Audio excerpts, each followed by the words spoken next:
Queridos estudantes, olá! Depois de iniciarmos em nosso último módulo o estudo daquele bloco temático que chamamos de A Era da Catástrofe, através da análise da Primeira Guerra Mundial, vamos avançar para o estudo daquele que foi o mais importante evento político de todo o século XX, a Revolução Russa. Devemos ter em mente, em primeiro lugar, que a importância da Revolução Russa será equivalente à importância da Revolução Francesa.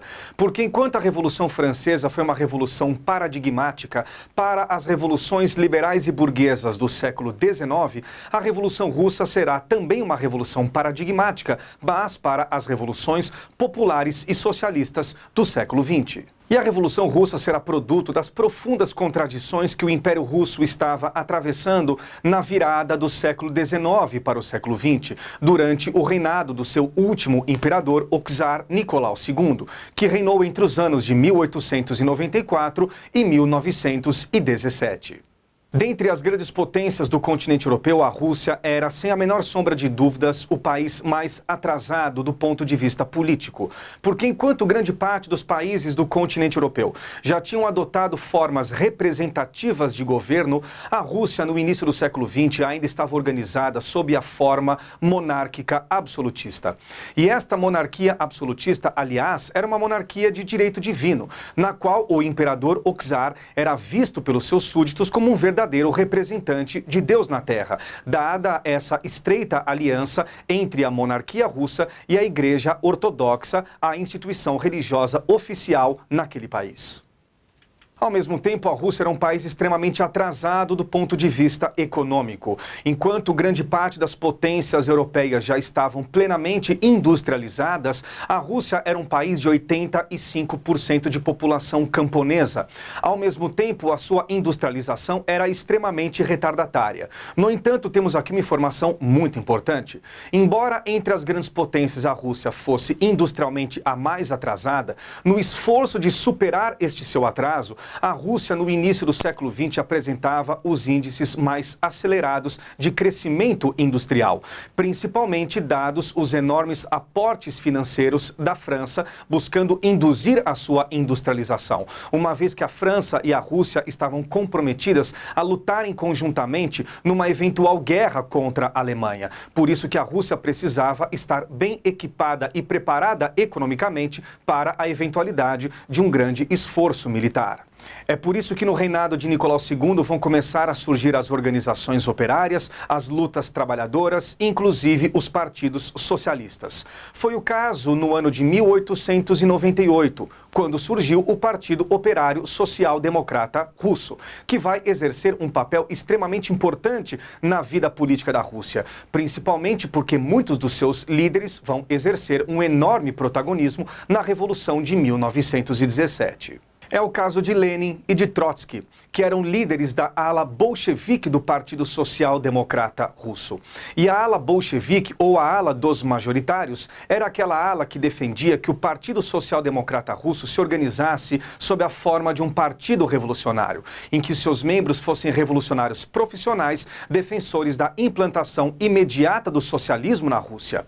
E a ala bolchevique se definiu em contraposição à chamada ala menchevique, a ala dos minoritários, que defendiam em contrapartida a implantação gradual do socialismo na Rússia através de uma estratégia reformista. Podemos concluir, portanto, que a Rússia, no início do século XX, já apresentava um alto grau de potencial revolucionário. Não por acaso, no ano de 1905, eclodiu aquela que passou para a história da Rússia como sendo o ensaio geral para a Revolução de 1917. E por quê? Porque no início de 1905, em meio a uma grande greve operária, no contexto de uma guerra de curta duração entre russos e japoneses, parte da classe operária russa vai tomar as fábricas e organizar a administração das fábricas de maneira revolucionária, através de conselhos de operários, através de conselhos de trabalhadores. E esses conselhos ficaram justamente conhecidos pelo nome de sovietes. Embora, do ponto de vista dos esforços operários e dos esforços socialistas, a Revolução de 1905 tenha sido derrotada, o seu aprendizado será muito importante. No entanto, ela tem uma outra importância suplementar. O czar Nicolau II se viu obrigado a fazer concessões para a classe burguesa, na tentativa de cooptá-la para o regime czarista e dar uma sobrevida à monarquia naquele país. Por isso que no ano de 1905 será criada uma constituição para a Rússia e também um parlamento, a chamada Duma Imperial, mostrando evidentemente que o regime czarista estava também politicamente fragilizado. Por tudo isso, podemos entender por que a Primeira Guerra Mundial, ao eclodir em 1914, foi um verdadeiro desastre nacional para a Rússia. A Rússia não tinha qualquer condição econômica e militar para enfrentar a supremacia alemã nos campos de batalha. Por isso que, em meio à Primeira Guerra Mundial, nós teremos uma economia completamente arruinada e um exército que produziu mais de 1 milhão de soldados desertores. A Revolução Russa, portanto, ao eclodir em 1917, vai levar ao colapso definitivo do regime czarista. É por isso que nos meses de fevereiro e março de 1917, em meio a grandes agitações sociais, nós teremos Nicolau II abdicando e a organização da parte da burguesia russa de um governo provisório. E é neste contexto do governo provisório entre os meses de março e novembro de 1917 que vão começar a ingressar de maneira maciça na Rússia os revolucionários, principalmente os bolcheviques, que tinham vivido grande parte de suas trajetórias políticas ou na clandestinidade ou no exílio. É por isso que ao longo do ano de 17 nós teremos, por exemplo, Lenin e Trotsky entrando na Rússia e assumindo o protagonismo da liderança do processo revolucionário.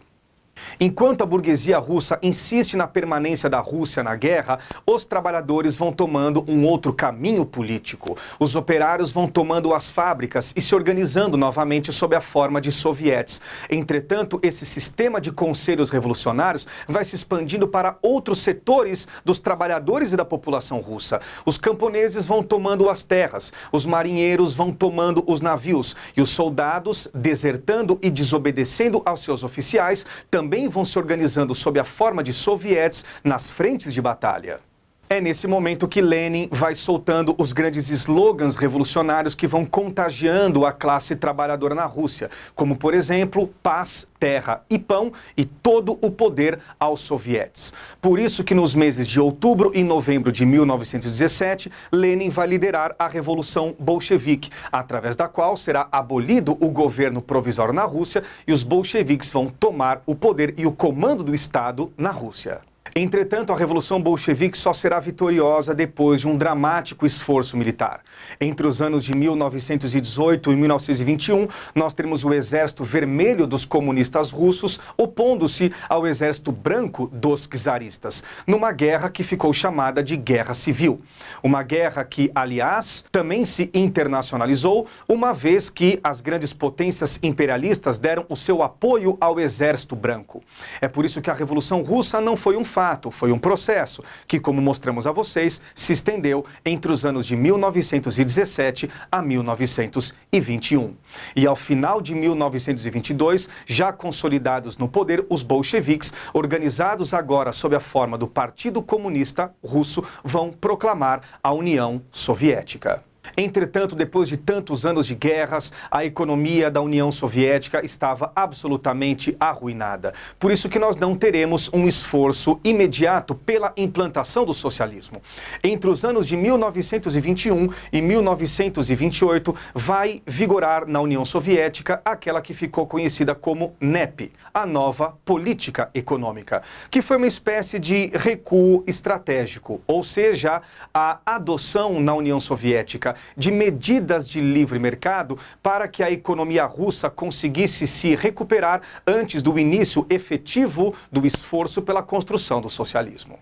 Entretanto, embora o período da vigência da NEP fosse um período de enorme efervescência artística, cultural e intelectual, do ponto de vista econômico, a União Soviética apresentava índices bastante insatisfatórios de crescimento. Ao mesmo tempo, temos graves problemas políticos. Porque em 1924 tivemos a morte de Lenin, o que vai abrir uma verdadeira disputa político-sucessória entre dois importantes líderes que vão adotar ou defender diferentes estratégias políticas. De um lado, nós teremos Trotsky, que vai defender a ideia da chamada Revolução Permanente, de que a Revolução Russa ela seja levada para outras partes do mundo e para que a Revolução Russa seja apenas uma espécie de ensaio geral para a Revolução Socialista Mundial. Do outro lado, nós teremos Stalin, que era o líder de uma burocracia conservadora do Partido Comunista Russo, que vai tentar nacionalizar o esforço revolucionário na Rússia e defender o princípio do socialismo em um só país. Este embate vai levar na vitória da ala e do projeto de Stalin sobre a ala e o projeto de Trotsky. Por isso que Trotsky será não apenas perseguido, mas expulso da União Soviética. Por isso que a partir de 1928 até o ano de 1953 vai se instalar na União Soviética a chamada autocracia stalinista, em que nós teremos uma poderosa burocracia partidária instalando uma ditadura de partido único, fazendo com que grande parte da velha burocracia e do velho poderio autocrático do czarismo seja reinventado sob a forma de um império vermelho. E no limite, o grande esforço do regime soviético será pela superação do seu atraso econômico. Através de uma economia centralmente planejada, através do chamado centralismo econômico, nós teremos um enorme esforço pela industrialização, sobretudo o desenvolvimento de uma indústria de base e de uma indústria militarizada. É por isso que no contexto do período entre guerras, do período entre as duas guerras mundiais, enquanto grande parte da economia capitalista vier a afundar pela crise de 29 e pela depressão dos anos 30, a União Soviética, correndo em paralelo, desenvolvendo-se de maneira autônoma, vai se revelar uma das maiores potências industriais do mundo. Entretanto, a importância desse paradigma soviético, as convulsões econômicas do período entre guerras, é algo que nós já iremos observar no nosso próximo vídeo. Vamos até ele.